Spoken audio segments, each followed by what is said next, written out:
You're listening to the Corbett Report.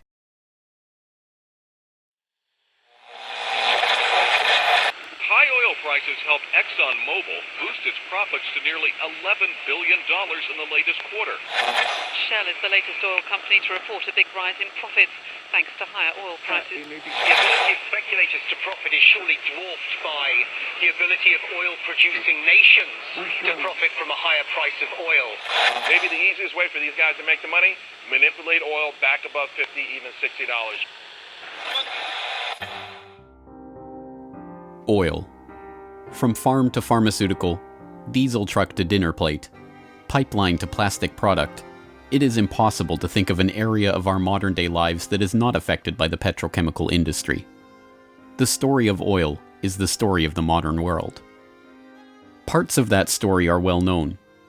Rockefeller and Standard Oil, the internal combustion engine and the transformation of global transport, the House of Saud and the oil wars in the Middle East. Other parts are more obscure. The quest for oil in the outbreak of World War I, the petrochemical interests behind modern medicine, the big oil money behind the Green Revolution and the Gene Revolution. But that story, properly told, begins somewhere unexpected. Not in Pennsylvania with the first commercial drilling operation and the first oil boom, but in the rural backwoods of early 19th century New York State. And it doesn't start with crude oil or its derivatives, but a different product altogether. Snake oil. Dr. Bill Livingston, celebrated cancer specialist, was the very image of the traveling snake oil salesman. He was neither a doctor nor a cancer specialist. His real name was not even Livingston. More to the point, the rock oil tonic he pawned was a useless mixture of laxative and petroleum and had no effect whatsoever on the cancer of the poor townsfolk he conned into buying it. He lived the life of a vagabond, always on the run from the last group of people he had fooled, engaged in ever more outrageous deceptions to make sure that the past wouldn't catch up with him. He abandoned his first wife and their 6 children to start a bigamous marriage in Canada at the same time as he fathered 2 more children by a third woman. He adopted the name Livingston after he was indicted for raping a girl in Cayuga in 1849. When he wasn't running away from them or disappearing for years at a time, he would teach his children the tricks of his treacherous trade. He once bragged of his parenting technique. "I cheat my boys every chance I get.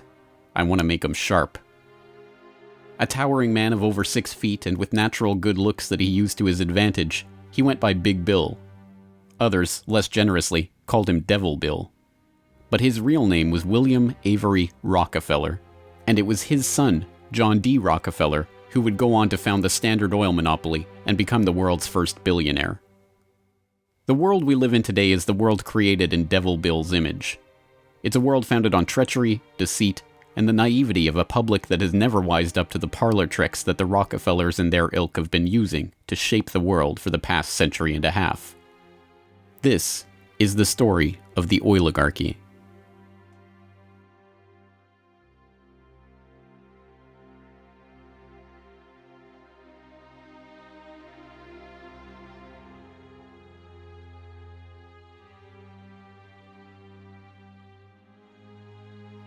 Titusville, 1857. A most unlikely man alights from a railway car into the midst of this sleepy western Pennsylvania town on the shores of Oil Creek. Colonel Edwin Drake. He's from the Pennsylvania Rock Oil Company, and he's here on a mission to collect oil.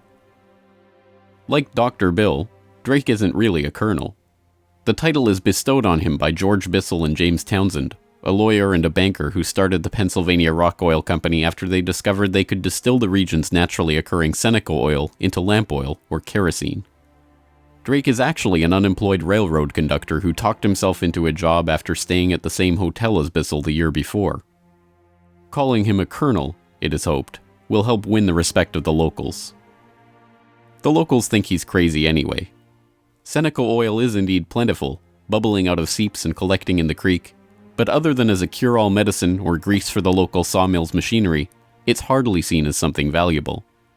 In fact, it can be a downright nuisance, contaminating brine wells that supply Pittsburgh's booming salt industry. Still, Drake has a task to complete: finding a way to collect enough oil to make the distillation of Seneca oil into lamp oil profitable. He tries everything he can think of. The Native Americans had historically collected the oil by damming the creek near a seep and skimming the oil off the top. But Drake can only collect 6 to 10 gallons of oil a day this way, even when he opens up extra seeps. He tries digging a shaft, but the groundwater floods in too quickly. By the summer of 1859, he's desperate. Drake is running out of ideas, Bissell and Townsend are running out of patience, and, most importantly, the company is running out of funds.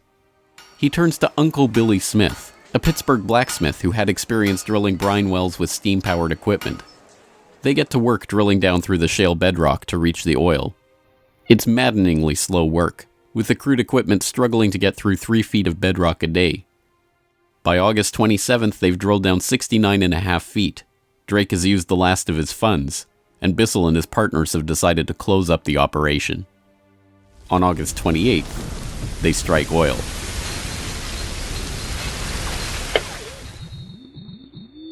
Then on Sunday, August 28, 1859, oil bubbled up the drive pipe. Uncle Billy and his son Sam bailed out several buckets of oil.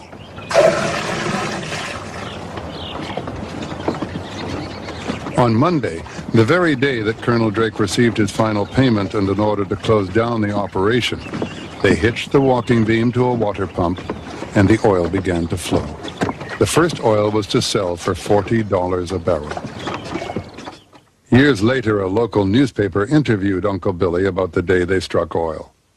I commenced drilling, and at 4 o'clock I struck the oil. I says to Mr. Drake, "Look there, what do you think of this?" He looked down the pipe and said, "What's that?" I said, "That is your fortune."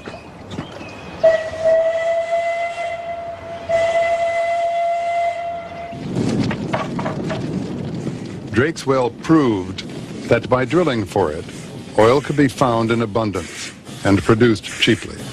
Overnight, a whole new industry was born.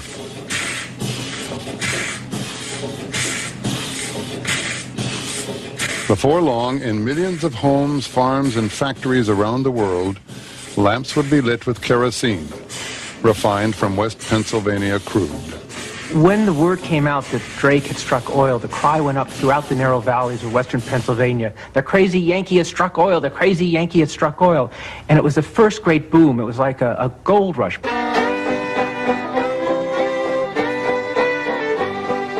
Down in Pennsylvania, there is plenty oil, they say. Petroleum, petroleum, we must all have some. Overnight, the quiet farming backwoods of rural Pennsylvania was transformed into a bustling oil region, with prospectors leasing up flats, towns springing up from nowhere, and a forest of percussion rigs covering the land. The first oil boom had arrived. Already poised to make the most of this boom was a young up-and-coming bookkeeper in Cleveland with a head for numbers, John Davison Rockefeller. He had 2 ambitions in life, to make $100,000 and to live to be 100 years old. John D. set off to make his fortune in the late 1850s, armed with a $1,000 loan from his father, Devil Bill. Grandfather never finished high school and went to Cleveland, having borrowed $1,000 from his father to start business, paid 9% interest on it, incidentally. And he read about the oil business just beginning and got interested and came to realize that it was a very volatile business at the time. In 1863, seeing the oil boom and sensing the profits to be made in the fledgling business, Rockefeller formed a partnership with fellow businessmen Maurice B. Clark and Samuel Andrews, a chemist who had built an oil refinery but knew little about the business of getting his product to market.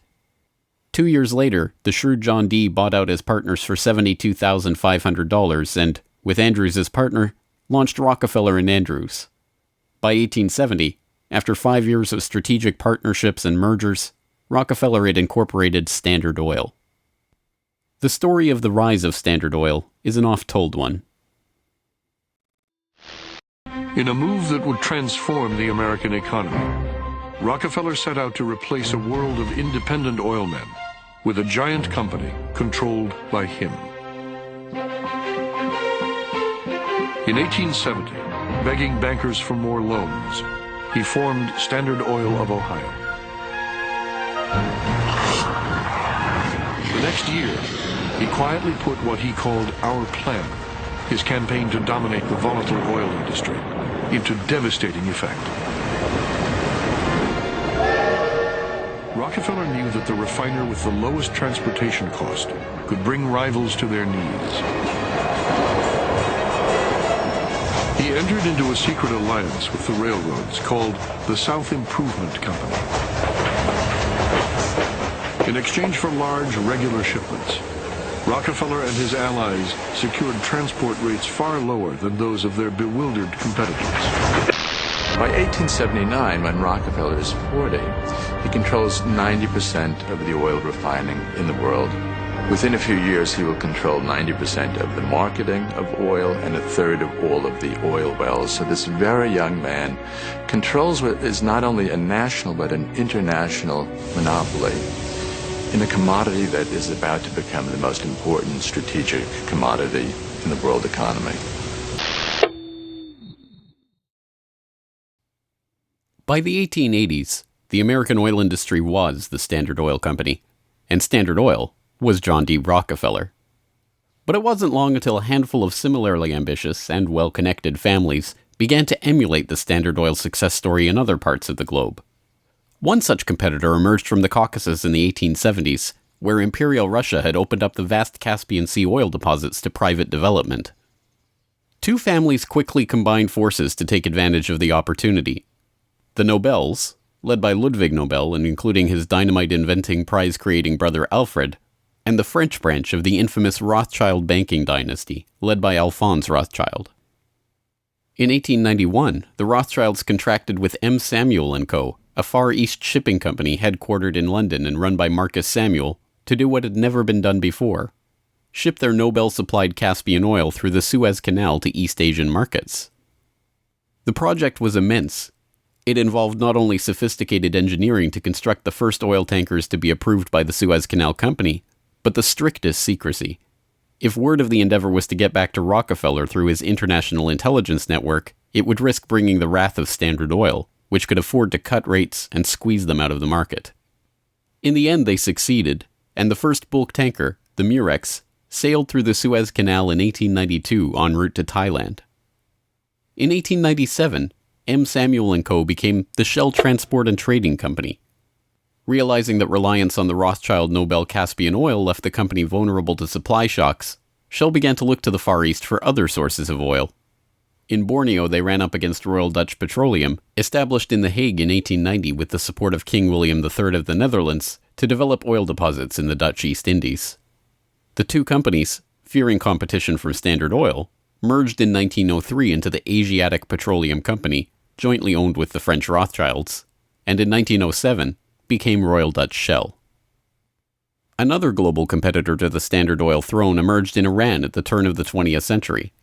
In 1901, millionaire socialite William Knox D'Arcy negotiated an incredible concession with the King of Persia: exclusive rights to prospect for oil throughout most of the country for 60 years. After 7 years of fruitless search, D'Arcy and his Glasgow-based partner, Burma Oil, were ready to abandon the country altogether. In early May of 1908, they sent a telegram to their geologist telling him to dismiss his staff, dismantle his equipment, and come back home. He defied the order, and weeks later, struck oil. Burma Oil promptly spun off the Anglo-Persian Oil Company to oversee production of Persian oil. The British government took 51% majority control of the company's shares in 1914 at the behest of Winston Churchill, then First Lord of the Admiralty, and survives today as BP. The Rothschilds and Nobels, the Dutch royal family, the Rockefellers. These early titans of the oil industry and their corporate shells pioneered a new model for amassing and expanding fortunes hitherto unheard of. They were the scions of a new oligarchy, one built around oil and its control, from wellhead to pump. But it was not just about money. The monopolization of this, the key energy resource of the 20th century, helped secure the oligarchs not just wealth, but power over the lives of billions. Billions who came to depend on black gold for the provision of just about every aspect of their daily lives. In the late 19th century, however, it was by no means certain that oil would become the key resource of the 20th century. As cheap illumination from the newly commercialized light bulb began to destroy the market for lamp oil, the oligarchs were on the verge of losing the value from their monopoly. But a series of lucky strikes was about to catapult their fortunes even further. The very next year after the commercial introduction of the light bulb, another invention came along to save the oil industry. German engineer Carl Benz patented a reliable two-stroke internal combustion engine. The engine ran on gasoline, another petroleum byproduct, and became the basis for the Benz motor wagon that, in 1888, became the first commercially available automobile in history. And with that stroke of luck, the business that Rockefeller and the other oligarchs had spent decades consolidating was saved. But more luck was needed to ensure the market for this new engine. In the early days of the automobile era, it was by no means certain that gas-powered cars would come to dominate the market. Working models of electric vehicles had been around since the 1830s, and the first electric car was built in 1884. By 1897, there was a fleet of all-electric taxis shuttling passengers around London. The world land speed record was set by an electric car in 1898. By the dawn of the 20th century, electric cars accounted for 28% of the automobiles in the United States. The electrics had advantages over the internal combustion engine. They required no gear shifting or hand cranking, and had none of the vibration, smell, or noise associated with gasoline-powered cars. Lady Luck intervened again on January 10, 1901, when prospectors struck oil at Spindletop in East Texas. The gusher blew 100,000 barrels a day and set off the next great oil boom, providing cheap, plentiful oil to the American market and driving down gas prices. It wasn't long before the expensive, low-range electric engines were abandoned altogether, and big, loud, gas-guzzling engines came to dominate the road, all fueled by the black gold that Standard Oil, Shell, Gulf, Texaco, Anglo-Persian, and the other oil majors of the time were drilling, refining, and selling. Perhaps John Dee's greatest stroke of luck, however, was not supposed to be luck at all. Rockefeller had come under increasing scrutiny by a public outraged by the unprecedented wealth he had amassed through Standard Oil. Muckraking reporters like Ida Tarbell began digging up the dirt on his rise to power through railroad conspiracies, secret deals with competitors, and other shady practices. The press pictured him as a colossus with bribed politicians literally in the palm of his hand. Standard Oil was a menacing octopus with its tentacles strangling the lifeblood of the nation. Hearings began, investigations were launched, lawsuits were brought against him, and then, finally, in 1911, the Supreme Court made a monumental decision.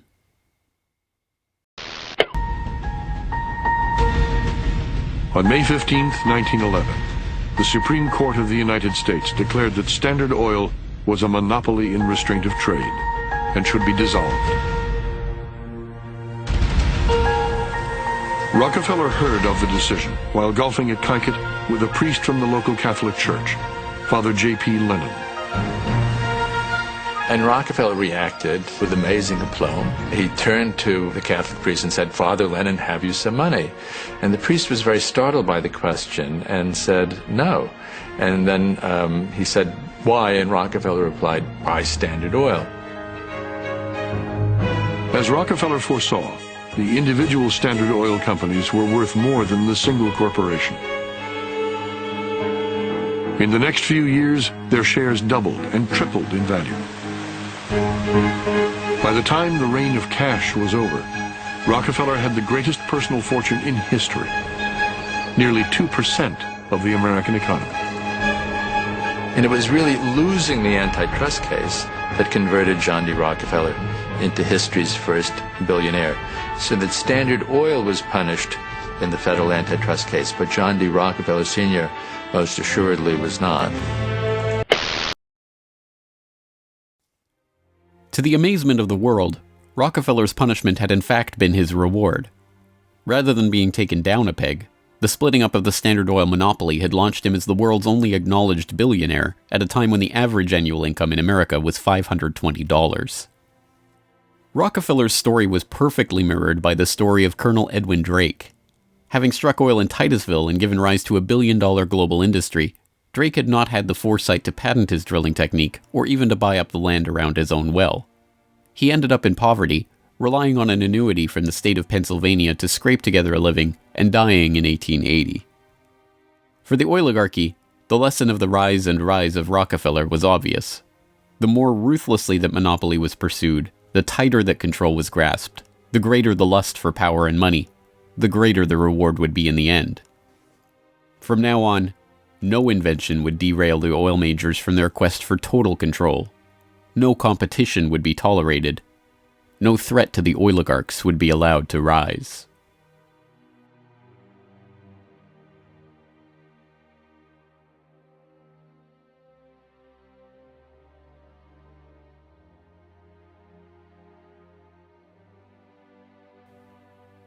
When asked how he could justify the treachery and deceit with which he had pursued the creation of the Standard Oil monopoly, John D. Rockefeller is reputed to have said, "Competition is a sin."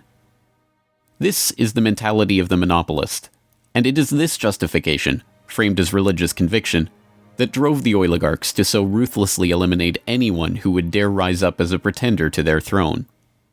Ironically, it was the competition between the oligarchs in the early 20th century that helped give rise to an early external threat to their empire: alcohol fuel. As historian Lyle Cummins has noted of the period, the oil trust battles between Rockefeller, the Rothschilds, the Nobels, and Marcus Samuel's Shell kept prices in a state of flux, and engines often had to be adaptable to the fuel that was available. In many areas where oil wasn't available, the alternative was alcohol.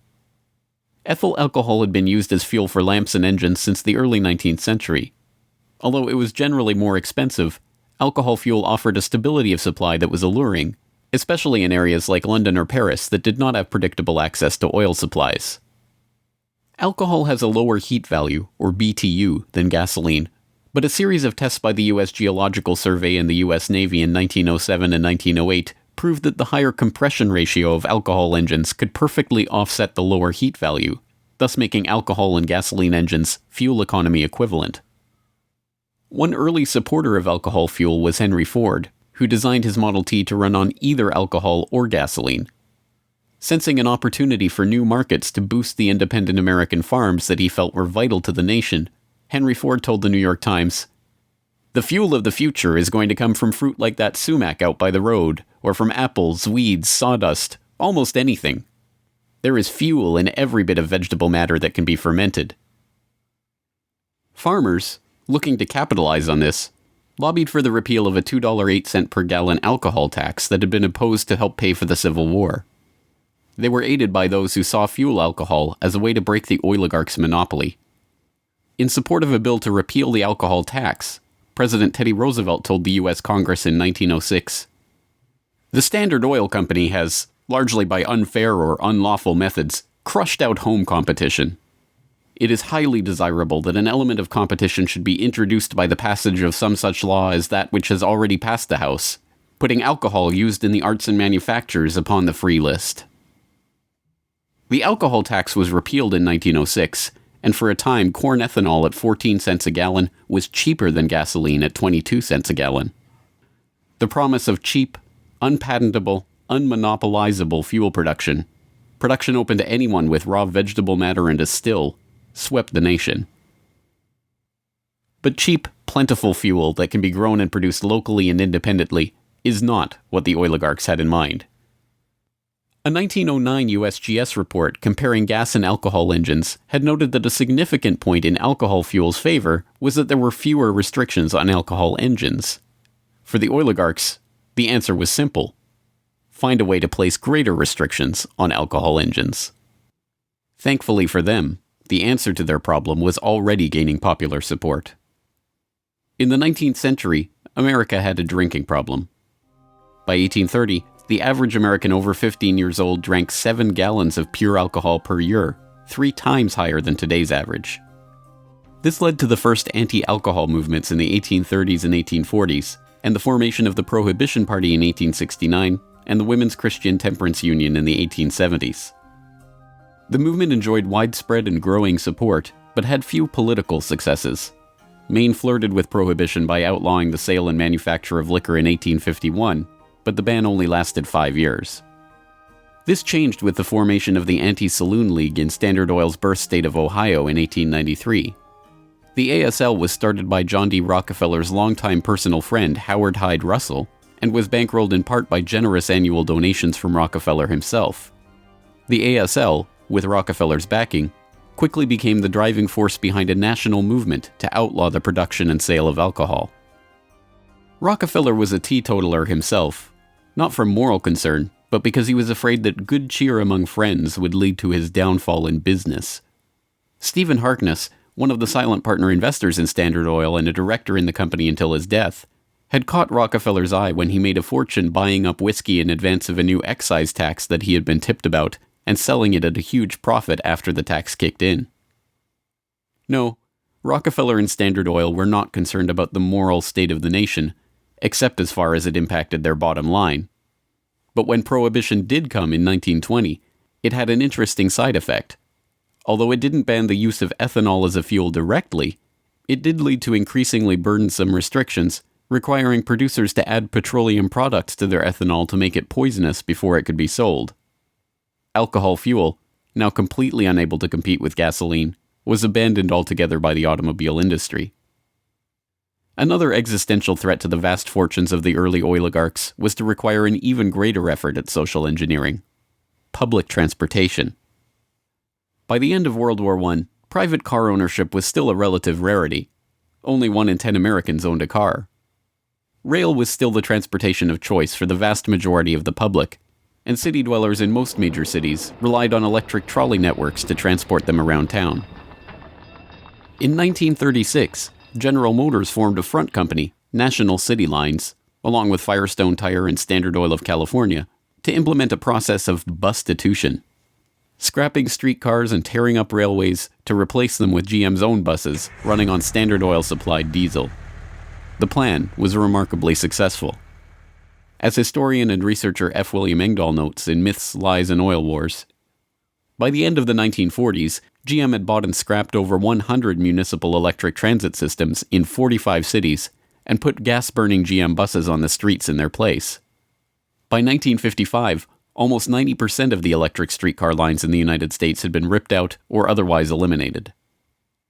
The cartel had been careful to hide their involvement in National City Lines, but it was revealed to the public in 1946 by an enterprising retired naval lieutenant commander, Edwin J. Quimby.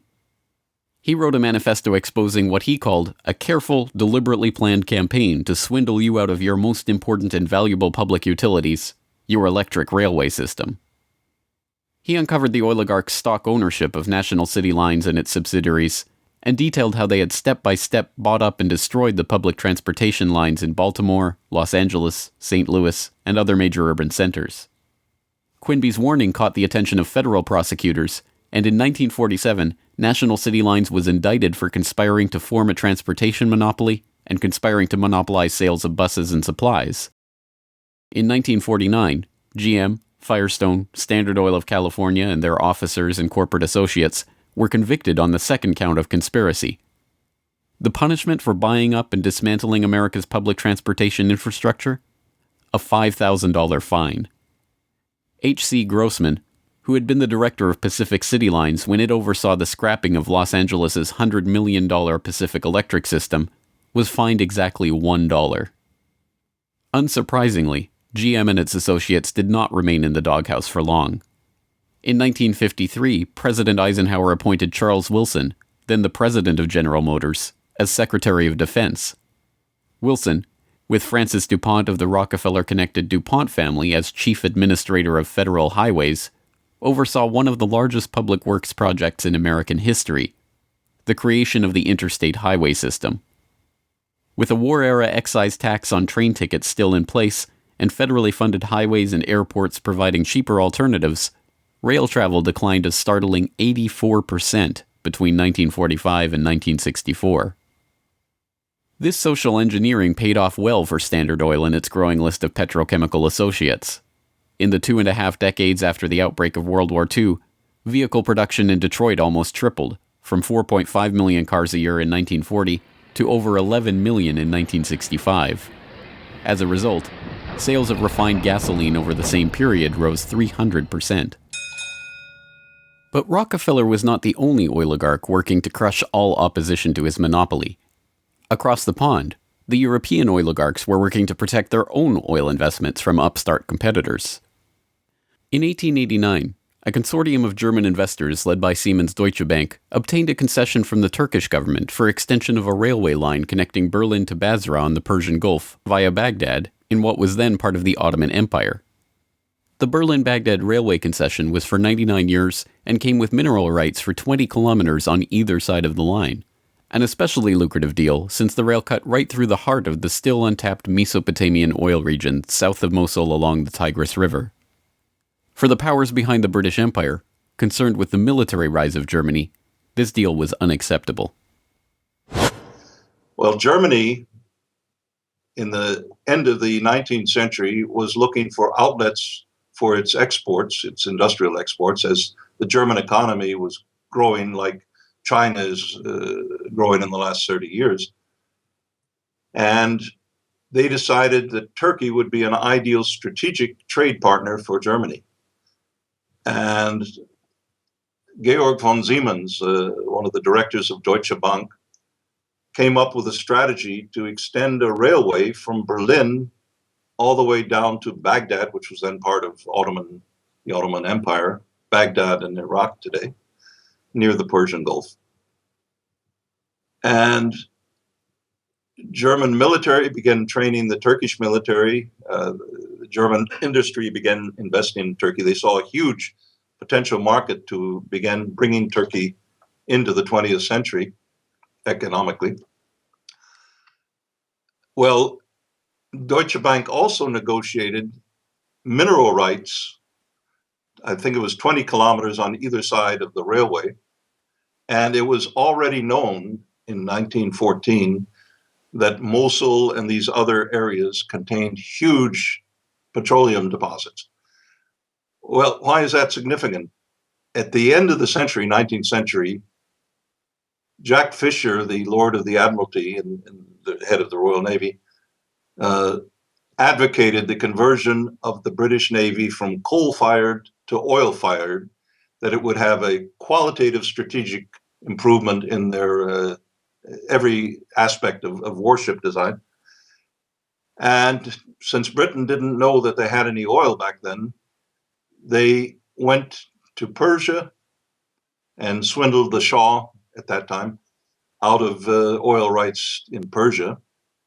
They went to Kuwait and backed a coup d'etat of the Al-Sabah family to be a British pawn. And they literally wrote a contract with him that nothing that Kuwait does with the outside world will be done without approval of the British governor. And Kuwait was known to have oil and lying right on the Persian Gulf.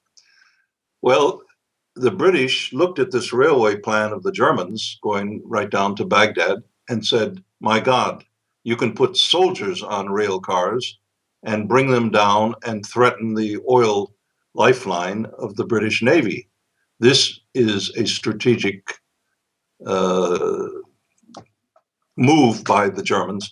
It also would make Germany independent of the British control of the seas. The British oligarchs, including the British Crown with its hidden controlling stake in Anglo-Persian oil and the Rothschilds merchant Marcus Samuel at Royal Dutch Shell, sought to counter this German threat to their commercial and strategic interests. They used Armenian-born, naturalized British citizen Calouste Gulbenkian, the architect of the Royal Dutch Shell merger, in order, as he later recalled, to see British influence get the upper hand in Turkey against the Germans. If that was his task, it was a remarkable success. In 1909, the British set up the Turkish National Bank, which was Turkish in name only. Founded by London banker Sir Edward Castle and with directors like Hugo Baring of the Barings banking family, Castle himself, and Gulbenkian, the bank set up the Turkish Petroleum Company in 1912. Formed explicitly to exploit the petroleum-rich oil fields of Iraq, then part of the Ottoman Empire, Gulbenkian brokered a deal that forced Deutsche Bank, with its 40-kilometer concessions along the oil-rich Baghdad railway line, into a junior partnership in the company. The stock was split so the British government's Anglo-Persian Oil Company owned half the shares, with Royal Dutch Shell and Deutsche Bank splitting the other half. Their plan to take over Germany's Turkish oil interests had been successful, but in an amazing irony, it didn't even matter. Gulbenkian finished negotiations for the Iraqi oil concession on June 28, 1914, the same day Archduke Ferdinand was shot in Sarajevo. an alliance the British had been brokering for years to constrain the rising German threat, an alliance involving France and Russia, kicked into motion, and the world was engulfed in war. By the end of World War I, the British and their allies had taken over Iraq and its oil deposits anyway.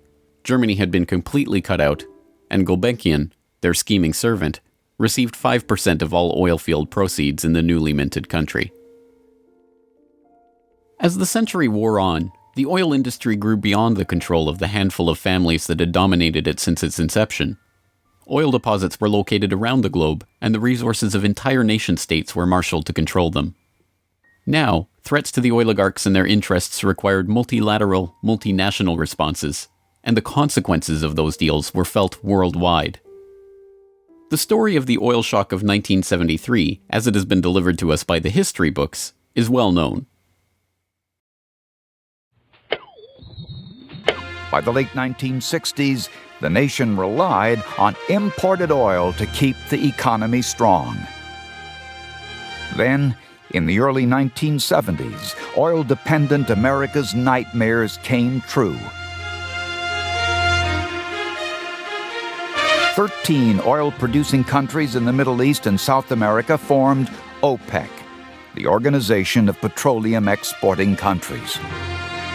In 1973, OPEC placed an oil embargo on the U.S. and other nations that had supported Israel against the Arab states in the Yom Kippur War. The American economy went into a tailspin as gas shortages gripped the nation. Few, however, know that the crisis and its ensuing response was in fact prepared months ahead of time at a secret meeting in Sweden in 1973. The meeting was the annual gathering of the Bilderberg Group, a secretive cabal formed by Prince Bernhard of the Netherlands in 1954. The Dutch royal family not only gave its royal imprint to Royal Dutch Petroleum, they are still rumored to be, along with the Rothschilds, one of the largest shareholders in Royal Dutch Shell, from the days when Queen Wilhelmina's Anglo-Dutch petroleum holdings and other investments made her the world's first female billionaire, right through to today. Bernhard's guest list at the Bilderberg Group reflected his position in the oligarchy. Alongside him at the Swedish conference were David Rockefeller of the Standard Oil dynasty and his protege Henry Kissinger, Baron Edmund de Rothschild, E.G. Collado, the vice president of Exxon, Sir Dennis Greenhill, director of British Petroleum, and Gerrit A. Wagner, president of Bernhard's own Royal Dutch Shell. At the meeting in Sweden, held 5 months before the oil crisis began, the oligarchs and their political and business allies were planning their response to a monetary crisis that threatened the world dominance of the US dollar. Under the Bretton Woods system, negotiated in the final days of World War II, the US dollar would be the backbone of the world monetary system, convertible to gold at $35 per ounce, with all other currencies pegged to it. Increasing US expenditures in Vietnam and decreasing exports caused Germany, France, and other nations to start demanding gold for their dollars. With the Federal Reserve's official gold holdings plunging and unable to stem the tide of demand, Nixon abandoned Bretton Woods in August 1971, threatening the dollar's position as the world reserve currency. Accordingly, I have directed the Secretary of the Treasury to take the action necessary to defend the dollar against the speculators. I have directed Secretary Connally to suspend temporarily the convertibility of the dollar into gold or other reserve assets, except in amounts and conditions determined to be in the interest of monetary stability and in the best interest of the United States. As leaked documents from the 1973 Bilderberg meeting show, the oligarchs decided to use their control over the flow of oil to save the American hegemon. Acknowledging that OPEC could completely disorganize and undermine the world monetary system, the Bilderberg attendees prepared for an energy crisis or an increase in energy costs, which, they predicted, could mean an oil price between $10 and $12, a staggering 400% increase from the current price of $3.01 per barrel. 5 months later, Bilderberg attendee and Rockefeller protege Henry Kissinger, acting as Nixon's Secretary of State, engineered the Yom Kippur War and provoked OPEC's response, an oil embargo of the US and other nations that had supported Israel. On October 16, 1973, OPEC raised oil prices by 70%. At their December meeting, the Shah of Iran demanded and received a further raise to $11.65 a barrel, or 400% of oil's pre-crisis price. When asked by Saudi King Faisal's personal emissary why he had demanded such a bold price increase, he replied, "Tell your king, if he wants the answer to this question, he should go to Washington and ask Henry Kissinger." In the second move of the operation, Kissinger helped negotiate a deal with Saudi Arabia. In exchange for U.S. arms and military protection, the Saudis would price all their future oil sales in dollars and recycle those dollars through treasury purchases via Wall Street banks. The deal was a bonanza for the oligarchs. Not only did they get to pass the price increases on to the consumers, but they benefited from the huge flows of money into their own banks. The Shah of Iran parked the National Iranian Oil Company's revenues in Rockefeller's own Chase Bank, revenues that reached $14 billion per year in the wake of the oil crisis.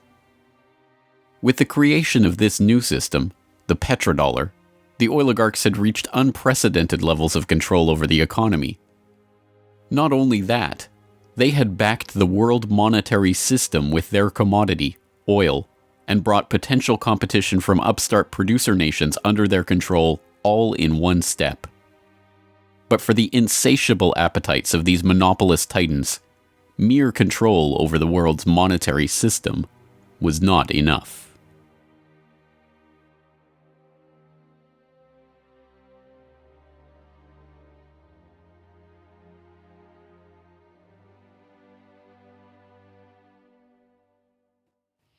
In the 19th century, railroad conspiracies and predatory pricing had been enough to assure the oligarchs' monopoly.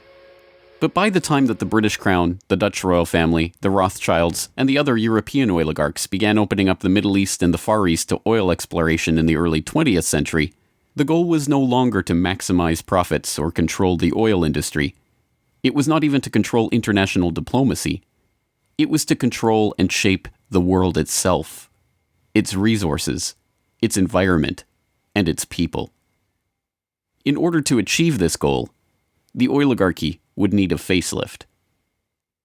In the current age, with the Rockefeller name now more likely to be associated with Rockefeller Plaza or Rockefeller University than Standard Oil, it is difficult to understand just how hated John D. was in his own day. He was the head of the Standard Oil Hydra, an octopus strangling the world in his tentacles, a cutthroat gardener pruning the competitors from the flower of his oil monopoly. As one of the richest men the world had ever known, he was an easy target for the average working man's frustration and a magnet for the poor seeking help. He received on average 50 to 60,000 letters a month asking for help.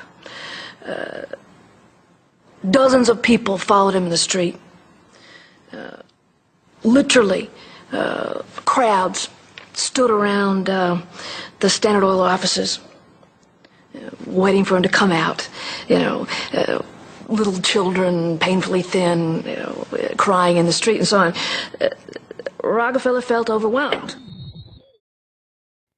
Besieged by the downtrodden, despised by the working man, hounded by Ida Tarbell and the muckraking press, John D. had the mother of all PR problems. The answer was simple: invent the PR industry. He hired Ivy Ledbetter Lee, a journalist turned communications expert who invented the modern public relations industry, to burnish the Rockefellers' tarnished image. It was Lee that suggested giving the family name to Rockefeller Center and filming John D. handing out dimes in public. An early master of public relations, Lee used the media which the muckrakers had used to disgrace Rockefeller to turn him into a sympathetic figure. Ivy Lee recognized early the power of the new moving picture and used newsreels to show a remarkably benevolent Rockefeller. I am very grateful to you and to a host of people who are so kind and good to me all the time. Why? Because you're so good to everybody. Yes, you are. As Ivy Lee began to kind of control his public image, he became oddly a kind of American character. And people kind of warmed to him in a bizarre sort of way. It was like having Frankenstein on the loose walking around New York City or something like that, with a cane and a long hat. Although this plane never takes off, this photo opportunity was presented as Senior's first flight. Perhaps Ivy Lee's most brilliant public relations move was the casting of Rockefeller as the man who gave out dimes. Don't you give her a dime, Mr. Rockefeller? Oh, please. You read a dime? Thank you, sir. Thank you very much. I consider And myself... thank you for the ride. I consider myself more than amply paid. Bless you, bless you, Yes. bless you. These PR stunts seem obvious and ham-handed by today's standards, but they were effective enough. To this day, people leave dimes on the stone marker at the base of the 70-foot Egyptian obelisk that towers over John Dee's final resting place in Cleveland's Lakeview Cemetery. But it was not stage-managed photo opportunities like these that transformed Rockefeller into a public hero. In order to win the public over, he was going to have to give them what they wanted. And what they wanted wasn't difficult to understand. Money. But just as his father, Devil Bill, had taught him to do in all his business dealings, Rockefeller made sure to get the better end of the bargain. He would donate his great wealth to the creation of public institutions, but those institutions would be used to bend society to his will. As every would-be ruler throughout history has realized, society has to be transformed from the ground up. Americans in the 19th century still prized education and intellectual pursuits, with the 1840 census finding unsurprisingly that the United States, a nation that had been mobilized by tracts like Thomas Paine's remarkably popular Common Sense, was a nation of readers with a remarkable 93% to 100% literacy rate. Before the first compulsory schooling laws in Massachusetts in 1852, education was private and decentralized, and as a result classical education, including study of Greek and Latin and a solid grounding in history and science, was widespread. But a nation of individuals who could think for themselves was anathema to the monopolists. The oligarchs needed a mass of obedient workers, an entire class of people whose intellect was developed just enough to prepare them for lives of drudgery in a factory. Into the midst stepped John D. Rockefeller with his first great act of public charity, the establishment of the University of Chicago. He was aided in this task by Frederick Taylor Gates, a Baptist minister that Rockefeller befriended in 1889 and who would go on to be John Dee's most trusted philanthropic advisor. Gates would go on to write a short tract, The Country School of Tomorrow, that laid out the Rockefeller plan for education. In our dream, we have limitless resources, and the people yield themselves with perfect docility to our molding hand. The present educational conventions fade from our minds, and, unhampered by tradition, we work our own goodwill upon a grateful and responsive folk. We shall not try to make these people or any of their children into philosophers, or men of learning or science. We are not to raise up from among them authors, orators, poets, or men of letters. We shall not search for embryo great artists, painters, musicians, nor will we cherish even the humbler ambition to raise up from among them lawyers, doctors, preachers, politicians, statesmen, of whom we now have ample supply. Although Rockefeller's resources weren't exactly limitless, they might as well have been. In 1902, he established the General Education Board to help implement Gates's vision for the Country School of Tomorrow with a staggering $180 million endowment. The Rockefeller influence on education was felt almost immediately, and it was amplified by help from fellow monopolists of the era who were approaching the topic of philanthropy from the same angle. Although best known as a steel magnate, Andrew Carnegie's fortune started on the railroads transporting Rockefeller's Standard Oil around the country, and was greatly magnified by a lucrative investment in property near Oil Creek that provided steady, profitable oil sales. In 1905, he established the Carnegie Foundation for the Advancement of Teaching, a tax-free foundation through which Carnegie and his appointees could direct the development of the education system in the United States, and, eventually, worldwide. In 1910, Rockefeller followed suit by establishing the Rockefeller Foundation, which became the tax-free umbrella organization for his philanthropic ambitions. As the Reese Committee, a congressional investigation into the activities of these tax-free foundations in the 1950s, discovered, it wasn't long before Carnegie's endowment approached Rockefeller's foundation with a proposal to cooperate on their shared desire to transform the American education system in their own image. Norman Dodd, the director of research for the congressional committee who was granted access to the Carnegie Endowment's board minutes, explains. So they approach the Rockefeller Foundation with the suggestion that that portion of education which could be considered domestic be handled by the Rockefeller Foundation, and that portion which is international should be handled by the endowment. And they then decide that the key to the success of these two operations lay in an alteration in the teaching of American history. So they approach 4 of the then most prominent teachers of American history in the country, people like Charles and Mary Bird, and their suggestion to them is, will they alter the manner in which they present this subject, and they get turned down flat. So they then decide that it is necessary for them to do, as they say, build our own stable of historians. And then they approach the Guggenheim Foundation, which specializes in fellowships, and say, when we find young men in the process of studying for doctorates in the field of American history, and we feel that they are the right caliber, will you grant them fellowships on our say-so? And the answer is yes. So under that condition, eventually they assembled 20.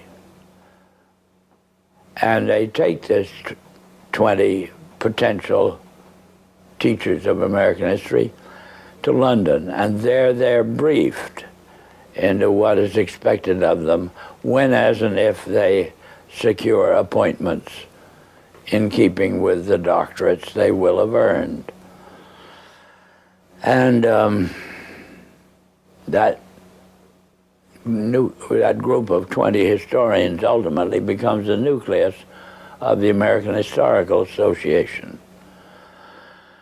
And then toward the end of the 1920s, the endowment grants to the American Historical Association $400,000 for a study of our history in a manner which points to what can this country can it look forward to in the future. And that culminates in a 7-volume study, the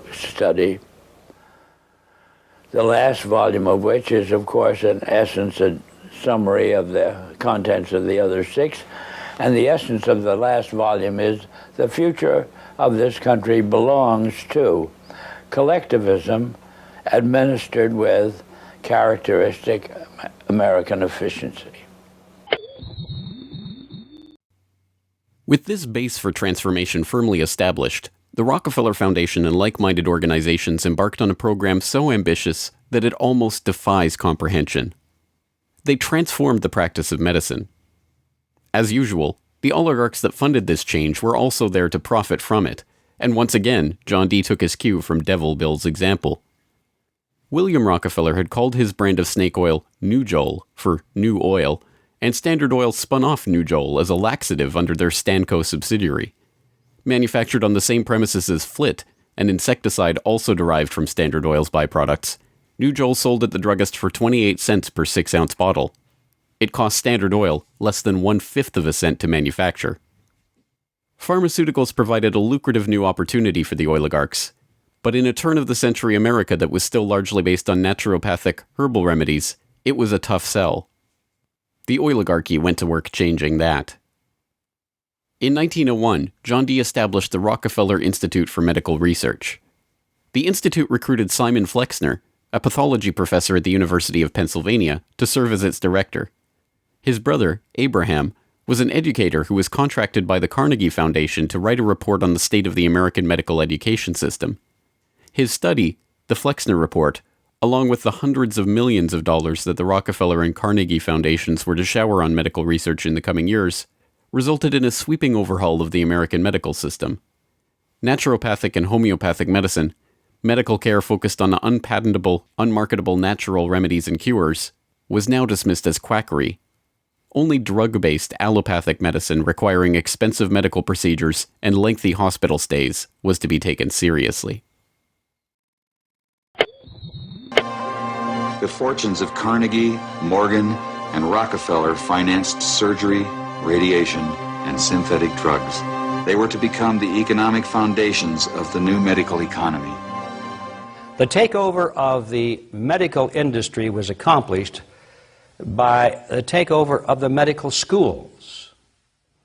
Well, the people that we're talking about, Rockefeller and Carnegie in particular, came to the picture and said, we will put up money. They offered tremendous amounts of money to the schools that would agree to cooperate with them. The donors said to the schools, we're giving you all this money. Now, would it be too much to ask if we could put some of our people on your board of directors to see that our money is being spent wisely? Almost overnight, all of the major universities received large grants from these sources and also accepted 1, 2, or 3 of these people that I mentioned on their board of directors, and the schools literally were taken over by the financial interests that put up the money.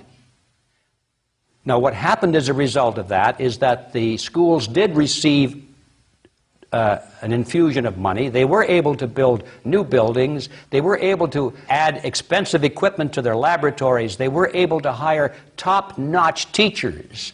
But at the same time as doing that, they skewed the whole thing in the direction of pharmaceutical drugs. That was the efficiency in philanthropy. The doctors from that point forward in history would be taught pharmaceutical drugs. All of the great teaching institutions in America were captured by the pharmaceutical interests in this fashion. And it's amazing how little money it really took to do it. The oligarchy birthed entire medical industries from their own research centers and then sold their own products from their own petrochemical companies as the cure.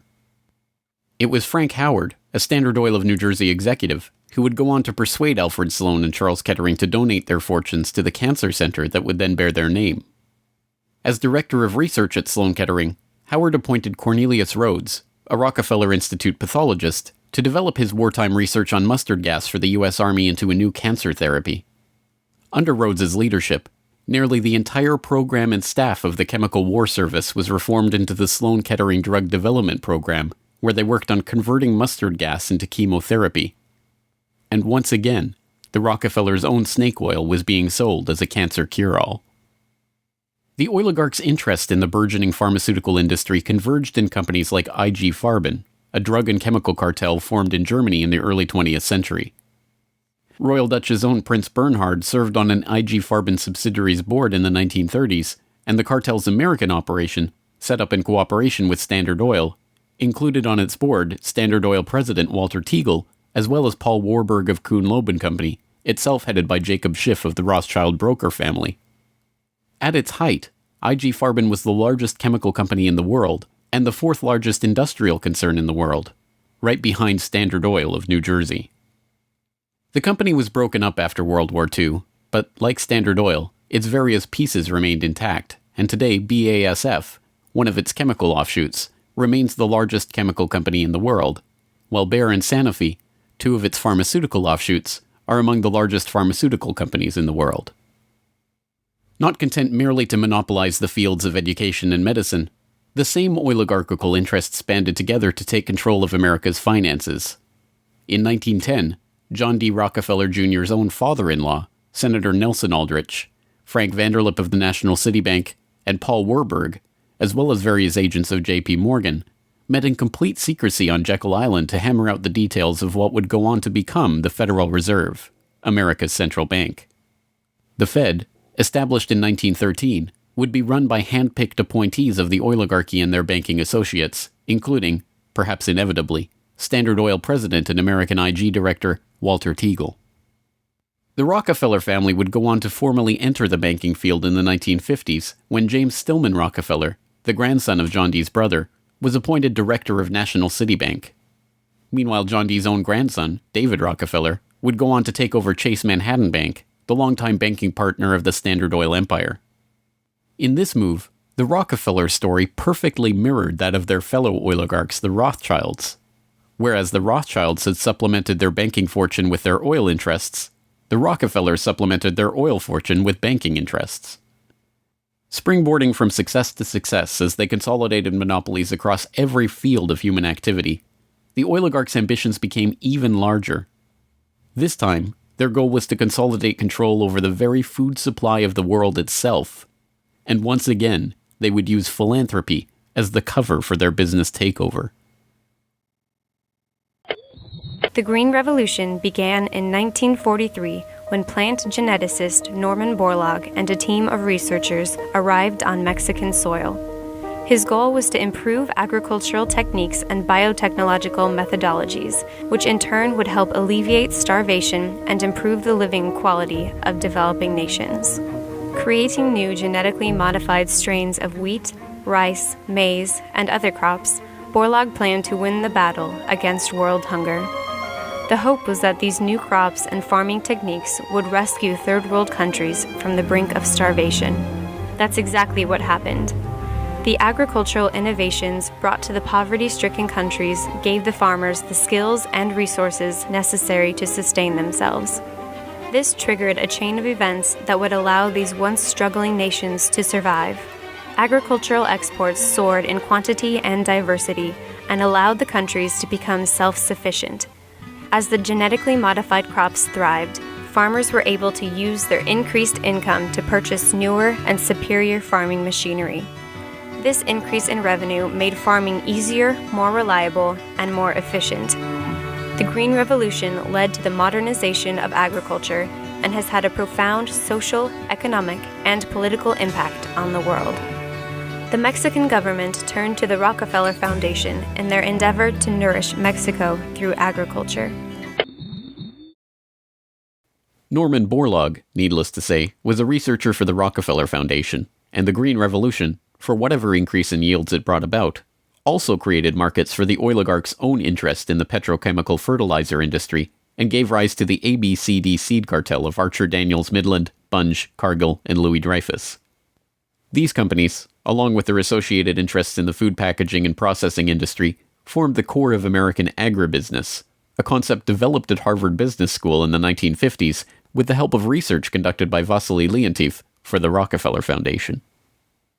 The American agribusiness giants shared a common goal: the transformation of third world agriculture into a captive market for their goods. From this perspective, the project was a runaway success. By the 1970s, the Rockefeller Standard Oil network and its cronies in the nitrogen fertilizer industry, including DuPont, Dow Chemical, and Hercules Powder, had broken into markets around the world, markets conveniently forced open for them by the U.S. government itself under President Johnson's Food for Peace program, which mandated the use of petrochemical-dependent agricultural technologies by aid recipients. Unable to afford these new technologies themselves, the impoverished Third World beneficiaries of this revolution relied on loans from the International Monetary Fund and the World Bank, handled by Rockefeller's own Chase Manhattan Bank and guaranteed by the U.S. government. The real costs of the Green Revolution, economic, agricultural, and environmental, are seldom tallied.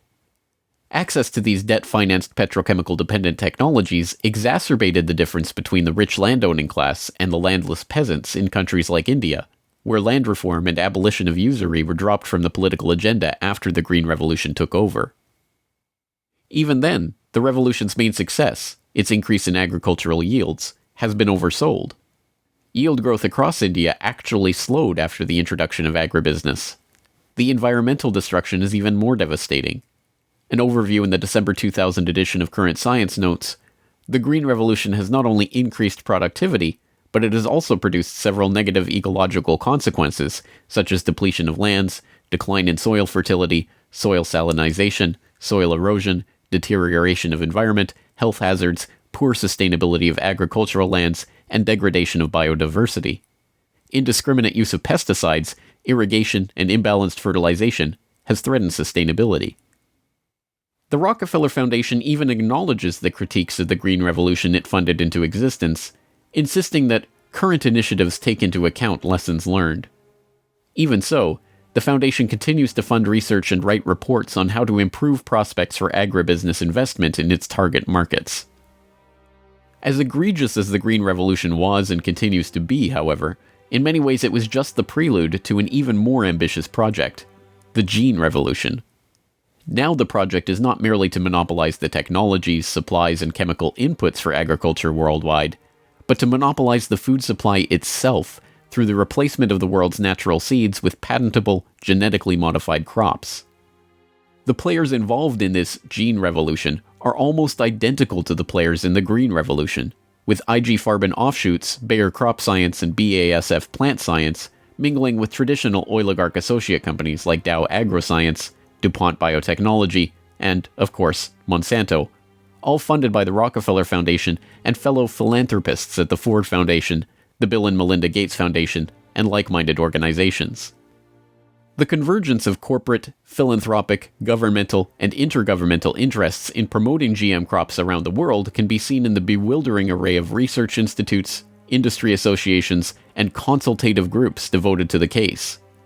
The Rockefeller-funded International Rice Research Institute, the Rockefeller-Monsanto USAID Brainchild International Service for the Acquisition of Agribiotech Applications, the Rockefeller-Ford World Bank-created Consultative Group of International Agricultural Research, and dozens of other bland, benign-sounding organizations research and promote GM crops in target markets around the globe, with the profits ending up in the oligarchs' coffers.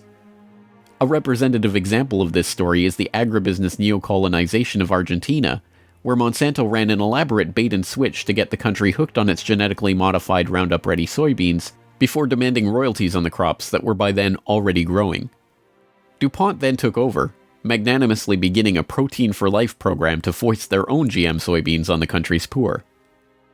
The same scene has played itself out in country after country, where cartel-developed GM crops are foisted on emerging economies through food aid, usually during times of famine when those countries are especially vulnerable. Only a handful of countries like Zambia or Angola have outright rejected this GMO takeover of their food supply, generously subsidized by the US government to the benefit of the agribusiness cartel.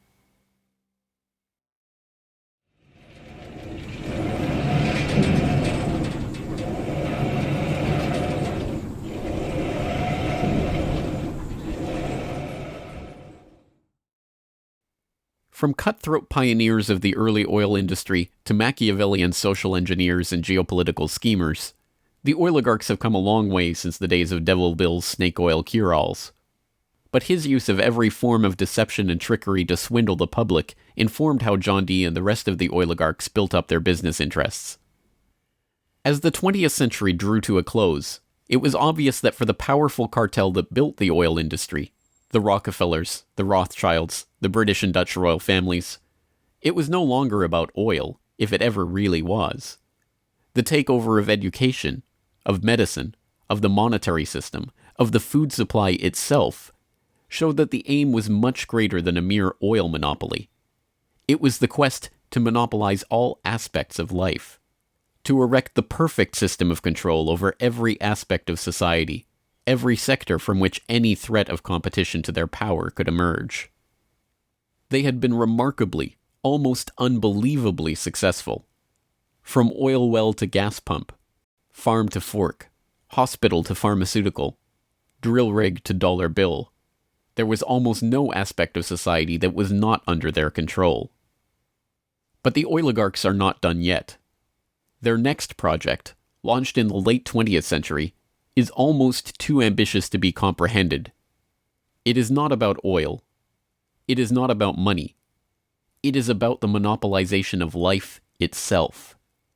They have spent decades preparing the path for this takeover and marshaled their mind-boggling resources in service of the task. And the vast majority of the world's population, still playing the shell game that the oligarchs perfected and abandoned long ago, are about to fall right into their hands, yet again. Ladies and gentlemen, the battle against climate change is surely the most defining and pivotal challenge of our times. Even in a world full of daunting perils and crises, it is hard to imagine anything that poses a greater challenge and opportunity for humanity. The negative impact of population growth on all of our planetary ecosystems is becoming appallingly evident. The science is unequivocally true, and that there is a price to carbon in their future. What do you see as the biggest challenges in conservation? The growing human population. Because if where we are, there's nothing else. We have to start spending money, fast on the solutions that we have in hand to try and help these countries which are already seeing the effects of climate change today and seeing the effects of our consumption, basically. David Rothschild, thank you so much for joining us here on Bloomberg. Down in Pennsylvania, there is plenty oil, they say. Petroleum, petroleum, we must all have some. The oily fever, don't you see, infects most every live Yankee. From north, from east and west they come for petroleum oil. Oil, oil, oil, oh petroleum. Oil, oil, oil, petroleum.